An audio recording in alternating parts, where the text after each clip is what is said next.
Good products and good marketing begin with good quality information about the customers. The companies need to identify the needs, the wants, the demands, and the problems the consumers have in order to be able to come up with a good service or a good product that would satisfy that need and that would satisfy that problem.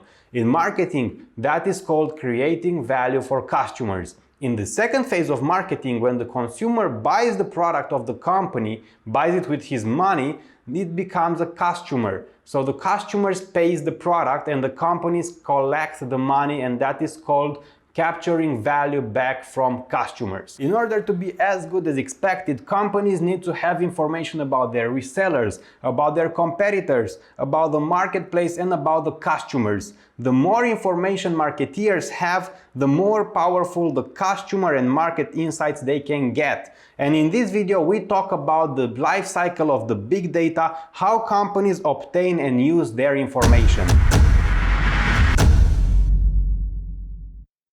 In order to get to the second phase of the marketing process, when companies capture value back from customers, so they collect the money from selling their products, the companies need to have good information about the customers' needs, wants, and demands. And you need to know about them. And I've created a special video you can watch right here, or you can find in the description about this topic that you should watch before watching this one. Because of the evolution of the technology, the companies now are facing a new problem. We would think that it's problematic to capture the information, to collect the information about the customers, but in reality it's not. They have so much information about us, about the customers, that it became overwhelming for the companies. So what the problem actually is nowadays for these companies is to analyze the correct data they need from sorting out all the data they have. The term of big data refers to the huge and complex data sets generated by today's sophisticated information generation,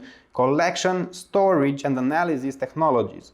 Every day, the people and systems of the world generate 2.5 quintillion bytes of new data, approximately 1 trillion gigabytes of information each year. In order to better understand the importance of big data and how powerful it is to have it, I will give you an example. You've probably heard about Pinterest, the app on your phone. Well, thanks to the big data they have and to the data they analyzed, they identified a new need that people needed more than just Facebook or Twitter and any other social media apps. People don't just want to swap pictures and messages. They wanted to be able to collect, organize, and share things just like a pinboard. Thanks to this kind of data the company obtained, the app got over 70 million users, with users collectively pinning more than 5 million articles a day. I find it quite funny that after the discovery of Pinterest and the way they implemented the information, the data into an app, into creating an app that would satisfy the need of the customers, all companies, all social media companies and apps nowadays have a save for later button, just like in a pinboard. Obviously, having and generating a good and huge quantity of big data presents to the companies both opportunities and threats, because companies monitor everything that is relevant about their brand. And nowadays, a big enough company that would look into conversation, just the conversations about its brand on social media, they could get up from 6 million public conversations a day. Imagine that this is 2 billion conversations that marketeers would need to analyze in a year. It's 2 billion conversations just from social media. Marketeers don't need more information, they need better information.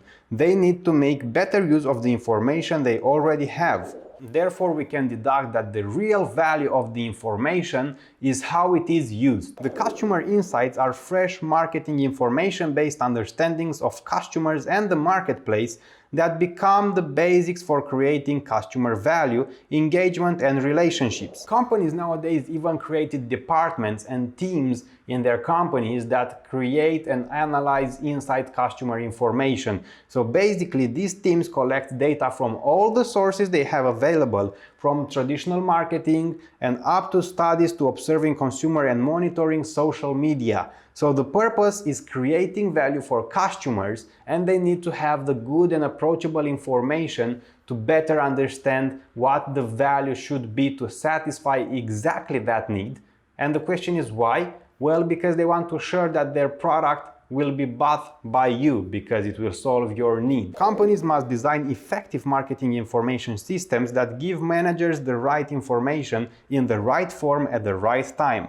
Marketing information systems, MIS, people and procedures dedicated to assessing information needs, developing the needed information, and helping decision makers to use the information to generate and validate actionable customer and market insights. This figure shows that the marketing information systems begins and ends with information users, marketing managers, internal and external partners, and others who need marketing information. Next, it interacts with the marketing environment to develop needed information through internal company databases, marketing intelligence activities, and marketing research. And finally, the MIS helps the users to analyze and use the information to develop customer insights, make marketing decisions, and manage customer relationships. If you would like to learn more about companies' internal databases and marketing intelligence, I've created a separate video for that you can watch right here or right here, I believe, or find it in the links down in the description for sure. It is important to remember that the marketing information systems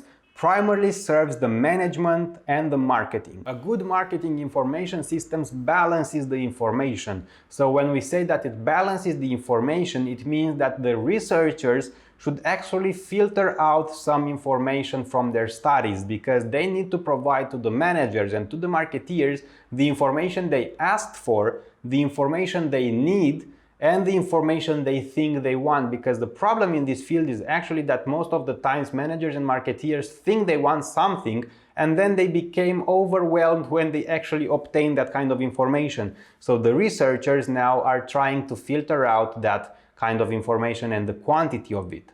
And one final aspect when it comes to data is the cost of obtaining, analyzing, storing, and delivering information that can mount quickly.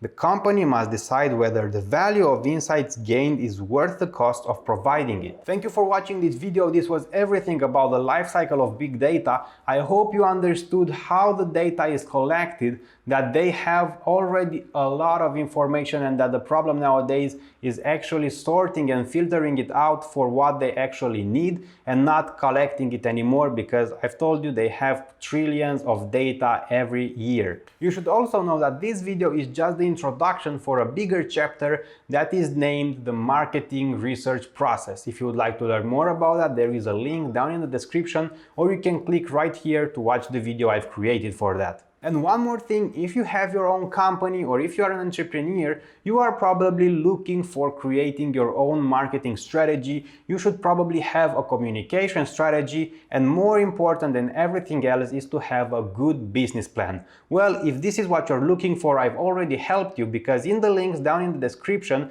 you can find 2 files. One has a dictionary with 3 words that you can find out. It is the vocabulary of business and vocabulary of marketing that you should know, and then you can also download a business plan that I've created for you. There is a manual with instruction and information that you need in order to be able to build a step-by-step original business plan for your own business. If this video helped you, in the description down below there are many links with other marketing and corporate communication videos that you could watch for free to learn and enhance your knowledge about business. Well, if you'd also like to thank me, you could buy me a coffee. There is a link down in the description for that. I run on a lot of coffee to do the research, to find the right information for you to film, to edit, and to post these videos so you can watch for free on YouTube, and I kinda like coffee. Also, you could thank me by subscribing to the channel, by liking this video, and by leaving a comment in the comment section down below, because you know how YouTube algorithm is nowadays. Thank you for watching. I hope this helped you. I'll see you at the next video. Goodbye.